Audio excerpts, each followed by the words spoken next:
যেমন রাহু কেতু 1.5 বছর পর পর রাশি চেঞ্জ করে, তো অর্থনৈতিক বিষয়ের জন্য বা আমাদের যে শেয়ার বাজার রয়েছে সেই শেয়ার বাজারে যারা লগ্নি করবেন তাদেরকেও কিন্তু চিন্তা ভাবনা করে অর্থ লগ্নি করতে হবে। ভারতীয় বৈদিক জ্যোতিষশাস্ত্র মতে মেষ রাশির জন্য কিন্তু এই বছরটি অর্থনৈতিক দিক দিয়ে ভালো, তবে যারা বেকার রয়েছেন তাদের জন্য কিন্তু আরেকটু পরিশ্রম করতে হবে, আরেকটু স্ট্রাগল করতে হবে নতুন কর্ম সন্ধান করার ক্ষেত্রে। সেই সাথে আপনাদের মধ্যে যারা 40 ঊর্ধ্ব নরনারী রয়েছেন তাদেরকে রক্তজনিত বিষয়ে যদি কোনো সমস্যা হয় বা বুকে যদি ব্যথা করে তাহলে অবশ্যই আপনাদেরকে অনতিবিলম্বে ডাক্তারের শরণাপন্ন হতে হবে, কারণ আপনাদের স্ট্রোক করা বা অ্যাক্সিডেন্টের যোগ রয়েছে। বৃষ রাশির জাতক জাতিকাদের ক্ষেত্রে যারা গার্মেন্টস ব্যবসায়ী রয়েছেন তাদের জন্য কিন্তু বছরটি কিছুটা চ্যালেঞ্জিং হয়ে যাওয়ার সম্ভাবনা রয়েছে। মিথুন রাশির জাতক জাতিকাদের মধ্যে যারা ছাত্রছাত্রী রয়েছেন তাদেরকে অবশ্যই অধ্যয়নে মনোনিবেশ করতে হবে এবং অযথা আড্ডা দিয়ে সময় নষ্ট করা যাবে না। আপনাদের মধ্যে যারা চাকুরিজীবী রয়েছেন তাদের প্রত্যেককেই পরিবারে অবশ্যই সময় দিতে হবে, অন্যথায় কর্মে অধিক সময় ব্যয় করার কারণে এবং পরিবারে কম সময় দেওয়ার কারণে আপনাদের দাম্পত্য কলহ বা সাংসারিক সমস্যা দেখা দিতে পারে। এই বিষয়ে অবশ্যই আপনাদেরকে ব্যালেন্স করে লাইফ লিড করতে হবে।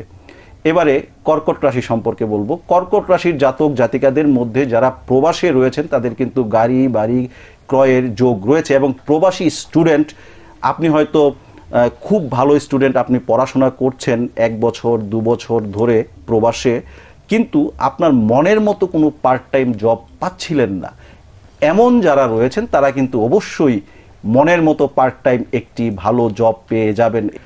কর্কট রাশির জাতক জাতিকাদের মধ্যে যারা নারী রয়েছেন স্পেশালি, তাদের মানসিক স্থিতি কিন্তু খুব একটা ভালো থাকবে না। কাজেই নিজের মানসিক স্থিতিকে ভালো রাখার জন্য প্রয়োজনে কিছু শপিং করুন বা দূর থেকে বেরিয়ে আসতে পারেন। এবারে সফলতা কি কি থাকছে? অর্থনৈতিক দিক দিয়ে এই বছরটা একটু ভালো কাটবে। তাদের মধ্যে যারা বেকার রয়েছেন তারা যদি নতুন কোনো জবের চেষ্টা করেন তাহলে উনার মনের বা কাঙ্ক্ষিত যে কর্ম খুঁজছিলেন এতদিন যাবৎ সেই কর্মের সন্ধান কিন্তু পেয়ে যাবেন এই জন্য। সিংহ রাশির জাতক জাতিকাদের কিন্তু অপারেশন এবং অ্যাক্সিডেন্টের যোগ রয়েছে, তবে সিংহ রাশির জাতক জাতিকাদের মধ্যে যারা ডাক্তার, ইঞ্জিনিয়ার কিংবা অ্যাডভোকেট রয়েছেন তাদের জন্য অর্থ আগমনের নতুন দ্বার খুলতে শুরু করবে। কন্যা রাশির জাতক জাতিকাদের জন্য গুরুত্বপূর্ণ একটি বছর এবং একই সাথে চ্যালেঞ্জিং একটি বছর। তুলা রাশির জাতক জাতিকাদের জন্য এই বছরটা একটু ভালোই কাটবে, কারণ গত 2 বছর আপনারা কিন্তু অনেক স্ট্রাগল করেছেন। যারা বিবাহিত নারী বা পুরুষ ছিলেন, নারীরা সাংসারিক জীবনে অনেক স্ট্রাগল করেছেন এবং আপনার আত্মীয় স্বজনরাই আপনাকে এক ধরনের বিরক্তিকর পরিবেশের মধ্যে রাখার চেষ্টা করেছে। তো এই ধরনের প্রতিকূলতা ওভারকাম করে আপনি কিন্তু শান্তিপূর্ণভাবে জীবন যাপন করতে সক্ষম হবেন।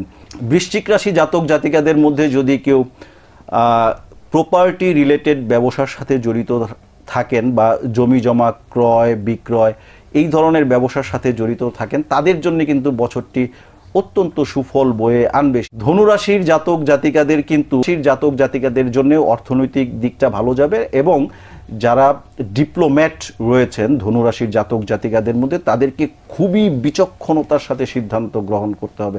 মকর রাশির জাতক জাতিকারা গত 5 বছর যাবৎ কিন্তু এমনিতেই অর্থনৈতিক দিক দিয়ে বলেন, সামাজিক মর্যাদার দিক দিয়ে বলেন, সাংসারিক দিক দিয়ে বলেন, প্রত্যেকটা দিক দিয়েই কিন্তু উনি একটা চাপের মধ্যে ছিলেন এবং নিজেকে সংকুচন করে জীবন যাপন করেছেন। তো সেই সংকুচিত জায়গা থেকে উনি কিন্তু এখন বেরিয়ে আসতে সক্ষম হবে। নতুন পন্থা আপনার মাথায় কিন্তু আসতে থাকবে এবং নতুন সুযোগ আপনি পেতে থাকবেন ব্যবসা বাণিজ্যে। এবারে কুম্ভ রাশি। কুম্ভ রাশির জাতক জাতিকাদের জন্য কুম্ভ রাশির অধিপতি গ্রহ যেহেতু শনি নিজেই, তো এই ক্ষেত্রে কুম্ভ রাশির জাতক জাতিকাদেরকে শনি প্রত্যেকটা কাজেই কিন্তু ডিলে করে দিবে। এখানে একটি বিষয় অবশ্যই আপনাদের মনে রাখতে হবে, শনি কিন্তু ডিনাই করে না, ডিলে করে। কাজেই ধৈর্যের সাথে আপনি কাজ করতে থাকুন, সাকসেস অবশ্যই আপনার আসবে। সর্বশেষ মীন রাশি।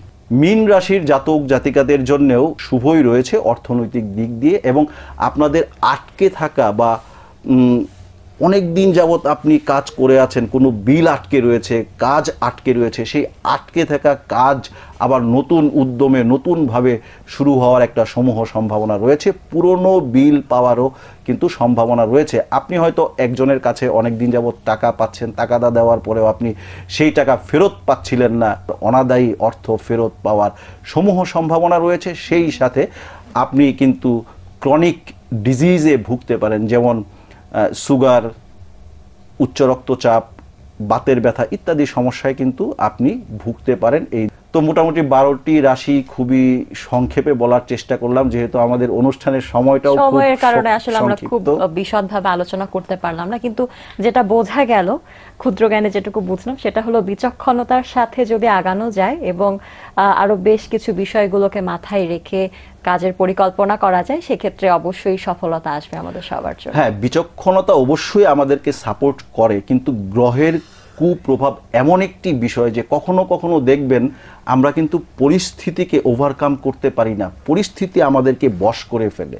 তো সেই জন্যে আমি এক কথায় বলবো, আমাদের প্রত্যেকেরই উচিত যার যার ধর্ম অনুসারে রিলিজিয়াস প্র্যাকটিসের মধ্যে থাকা, তাহলে অনেক বড় ধরনের ফাড়া দুর্ঘটনা কিন্তু কেটে যায়। সেই সাথে সম্ভব হলে যারা অর্থনৈতিকভাবে একটু গরিব দুঃখী রয়েছেন তাদের সেবা করা, তাদেরকে আপ্যায়ন করানো, দান দক্ষিণা করা, তাহলে অনেক ফাড়া কিন্তু কেটে যায়। এতেও যদি না হয় তারপর তো আমরা রয়েইছি।